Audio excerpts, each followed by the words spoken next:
நிறைய பேர் வந்து நம்மகிட்ட கேட்டிருந்தாங்க 10 to 15 lakhsல ஒரு பங்க் வைக்க முடியுமா அப்படின்னு சொல்லிட்டு. நம்ம ஒரு ஷார்ட்ஸ்ல கூட லைவாவே ஒரு கஸ்டமரே நம்மகிட்ட கேட்டிருந்தாங்க. அதுக்கெல்லாம் சாத்தியமே இல்லை அப்படின்னு சொல்லியிருந்தோம். அது எப்படி என்னன்றத இந்த எண்ட் ஆஃப் த வீடியோல நீங்க தெரிஞ்சுப்பீங்க. சோ வாங்க வீடியோக்குள்ள போலாம். இப்போ MRPL அப்படின்ற ஒரு கம்பெனி, அதாவது Mangalore refineries and petrochemicals limited. இப்போ MRPLனா யாரு, அவங்க என்ன பண்ணிட்டு இருந்தாங்க, இப்போ என்ன பண்ண போறாங்க அப்படின்றத டீடைலா பார்ப்போம்.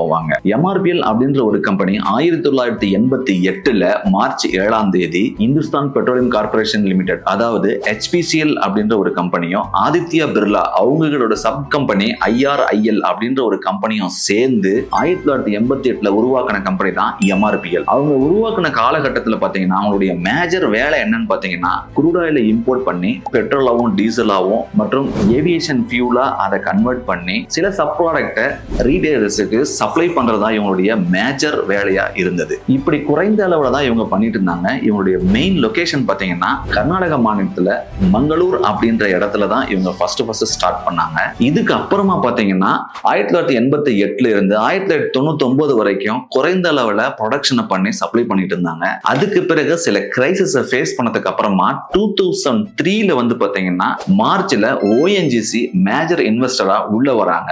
அவங்க இன்வெஸ்ட் பண்ண ஷேர்ஸ் பாத்தீங்கன்னா 71.63% ஆஃப் ஷேர்ஸ். இதுவரைக்கும் ரிஃபைனரி மட்டும் பார்த்துக்கிட்டு இருந்த ஒரு கம்பெனில ONGC என்ட்ரி ஆனதுக்கு அப்புறமா ஒரு மேஜரான டிசிஷன் எடுக்கிறாங்க. அது என்னன்னு பாத்தீங்கன்னா ரீட்டைல்ல என்ட்ரி ஆகிறது. இந்த ரீட்டைல் என்ட்ரியை பாத்தீங்கன்னா இனிஷியல் ஸ்டேஜ்ல ONGC வந்ததுக்கு அப்புறம் கர்நாடகா, அதாவது கர்நாடகாவை சுத்தி உள்ள ஏரியாவில் மட்டும்தான் என்ட்ரி ஆகுறாங்க. அதுக்கப்புறமா இப்போ ரீசெண்டா தான் பாத்தீங்கன்னா த்ரூ அவுட் இந்தியா அளவுக்கு எக்ஸ்பேண்ட் பண்றதுக்கு முயற்சி பண்ணிட்டு இருக்காங்க. இந்த MRPL கம்பெனி தான் இப்போ புது கால்ஃபரை இந்தியாவில் லான்ச் பண்ணிருக்காங்க, எஸ்பெஷலி ஃபார் ரீட்டைலர்ஸ். சோ நீங்களும் ஒரு பெட்ரோல் பங்க் ஓனர் ஆகணும் அப்படின்னு பாத்தீங்கன்னா இது ஒரு நல்ல வாய்ப்பா எல்லாருமே பார்க்கறாங்க. இந்த வீடியோவோட எண்ட்ல நீங்க வைக்கலாமா வேணாமா அப்படின்றத நீங்க முடிவு பண்ணிப்பீங்க. வாங்க என்ன டீடைல்ஸ் பார்ப்போம். இந்த கால்ஃபர்ல என்னென்ன ரொம்ப முக்கியம் அதை டீடைலா பார்ப்போம். ஃபர்ஸ்ட் ஆஃப் ஆல் அவங்க கொடுத்துருக்கிற அந்த லொகேஷன். இந்த கால்ஃபர்ல பாத்தீங்கன்னா தமிழ்நாட்டுக்கு மட்டும் 745 லொகேஷன்ஸை அவங்க அப்ரூவல் பண்ணிருக்காங்க. இந்த 745 லொகேஷன்ஸுக்கான கேட்டகரிஸையும் அவங்க ப்ராப்பரா மென்ஷன் பண்ணிருக்காங்க. சோ இதை டீடைலா பார்க்கலாம். ஃபர்ஸ்ட் அவங்க கொடுத்திருக்கிறது லொகேஷன். சோ லொகேஷன்ல எந்த ஏரியாவுல இருந்து எந்த ஏரியாவுக்குள்ள அப்படின்னு ப்ராப்பரா மென்ஷன் பண்ணிருப்பாங்க. ஃபார் எக்ஸாம்பிள் NH இருந்ததுன்னா லெஃப்ட் சைடா இல்ல ரைட் சைடானும் கொடுத்திருப்பாங்க. இன்னொரு எக்ஸாம்பிள் ஃபர்தரா போனோம்னா ஒரு கண்டிஷன் ஏரியா கொடுத்திருப்பாங்க. ஒரு தாலுகா இல்ல ஒரு பஞ்சாயத்து அந்த எல்லைக்குள்ளதான் அந்த லேண்ட் இருக்கணும் அப்படின்றதையும் டீடைலா கொடுத்திருப்பாங்க. சோ அதையும் ப்ராப்பரா நீங்க பார்க்கணும். இந்த 745 லொகேஷன்ஸுக்கும் ஒவ்வொரு கேட்டகரியில டிஃப்ரெண்ட் கேட்டகரியா அவங்க கொடுத்திருப்பாங்க. For example open category, OBC, SC ST இந்த மாதிரி கேட்டகரிஸ் கொடுத்திருப்பாங்க.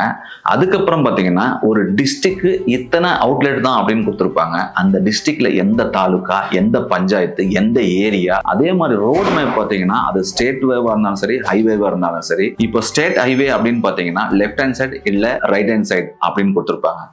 NHல டுவர்ட்ஸ் அப்படின்ற வார்த்தையை மென்ஷன் பண்ணிருப்பாங்க. அது எந்த NH அப்படின்றதையும் ப்ராப்பரா மென்ஷன் பண்ணிருப்பாங்க. அப்ளிகேஷன் ஃபில் பண்றதுக்கு முன்னாடி ரொம்ப கேர்ஃபுல்லா வாட்ச் பண்ணிருக்கணும். MRPL பாத்தீங்கன்னா 2 டைப் ஆஃப் ROs தான் கொடுத்திருக்காங்க. ஒன்னு ரெகுலர், இன்னொன்னு ரூரல். சோ இவங்க 2 டைப்பா தான் பிரிச்சிருக்காங்க. இப்போ இந்தியன்ல பாத்தீங்கன்னா கிசான், KSK அப்படின்னு சொல்லுவாங்க. BPCL, HPCL அதுக்கு தகுந்த மாதிரி வச்சிருக்காங்க. இப்போ இந்த ரெகுலர் அண்ட் ரூரல்ல பாத்தீங்கன்னா இன்வெஸ்ட்மெண்ட்டும் சைட்டோட டைமென்ஷன் மட்டும் தான் கொஞ்சம் மாத்துவாங்க. ரொம்ப டெப்தான சிட்டியில பாத்தீங்கன்னா டைமென்ஷன்ஸை கொஞ்சம் மாத்திருப்பாங்க. பட் மேஜரா அவங்க கொடுத்திருக்கிற மெஷர்மெண்ட் பாத்தீங்கன்னா 35/35, அதாவது 35 மீட்டர் இன்டு 35 மீட்டருக்கான ஸ்கொயரா தான் சைட்டை கேட்டிருக்காங்க. So road facing minimum 35 meters இருக்கணும்.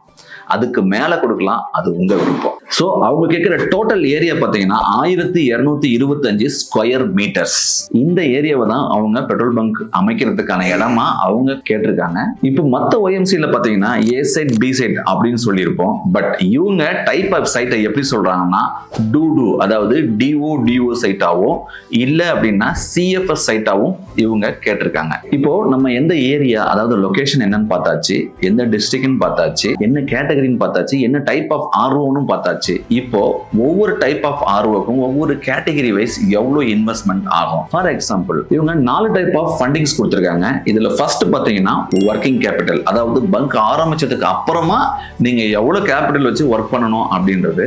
ரெண்டாவது பாத்தீங்கன்னா இன்ஃப்ராஸ்ட்ரக்சர் டெவலப்மெண்ட், அதுக்கு எவ்வளோ அப்படின்றத கேட்டகரி வைஸாகவும் கொடுத்துருக்காங்க. மூணாவது பாத்தீங்கன்னா மினிமம் பிட் அமௌண்ட் இல்ல அப்படின்னு பாத்தீங்கன்னா ஃபீஸ். நாலாவது வந்து பாத்தீங்கன்னா செக்யூரிட்டி டெபாசிட், அது வந்து it is refundable but interest இதுக்கு கிடையாது. இப்போ ஓபன் கேட்டகரி எடுத்துக்கிட்டோம்னு பாத்தீங்கன்னா ஆப்ரேட்டிங் காஸ்ட், அதாவது கேபிட்டலா 32 lakhs சொல்றாங்க.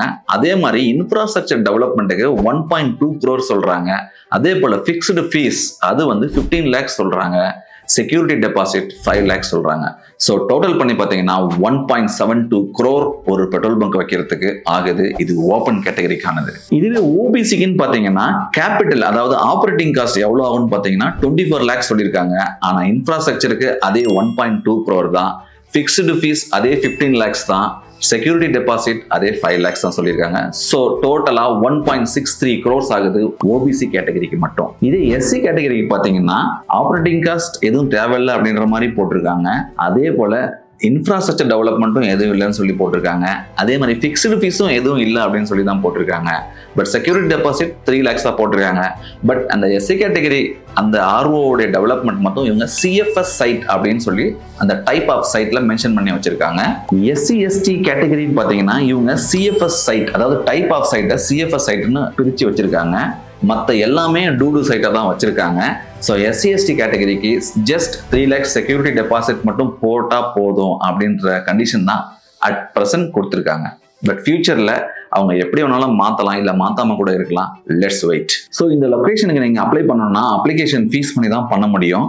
ஸோ ரெகுலர் கேட்டகரி, அதாவது ரெகுலர் ஆர்ஓஸுக்கு அவங்க வச்சிருக்கிற ஃபீஸ் பார்த்தீங்கன்னா எஸ்சி எஸ்டி கேட்டகரிக்கு 5,000, ஓபிசிக்கு 8,000, ஓபன் கேட்டகரிக்கு 10,000.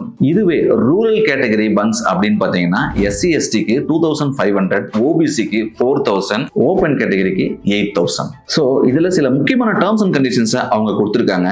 அது என்னன்னு பார்த்தீங்கன்னா அந்த லேண்ட் ஓன்டா இருக்கலாம், இல்லைன்னா லீஸா இருக்கலாம். பட் லீஸ்டா இருந்தா 19 years 11 months லீஸ் இருக்கணும். ஓன்டா இருந்தாலும் நீங்க 19 years 11 monthsக்கான லீஸை கொடுக்கிறதுக்கு நீங்க தயாரா இருக்கணும். இப்போ ரூரல் ஆர்ஓ போடுறீங்க அப்படின்னா உங்களுடைய சைட் வந்து பாத்தீங்கன்னா முக்கியமா NH சைட்ல இருக்கக்கூடாது.